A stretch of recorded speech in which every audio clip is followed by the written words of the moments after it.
In this video, we'll show you how to clear your recycle bin, and it's very simple. All you have to do is find a recycle bin inside your desktop and right click it. Then you'll have an option to empty recycle bin.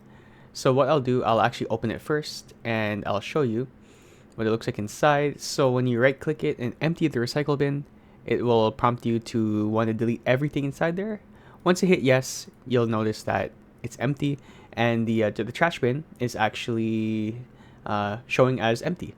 But if there is, say, a text document and you delete that, so let's right click and delete, you can see that it looks like the recycle bin has been full and you can see it pop up in the recycle bin.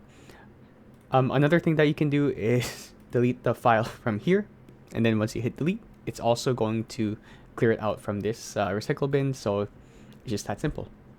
There you go. And if you found it helpful, give it a quick like and subscribe.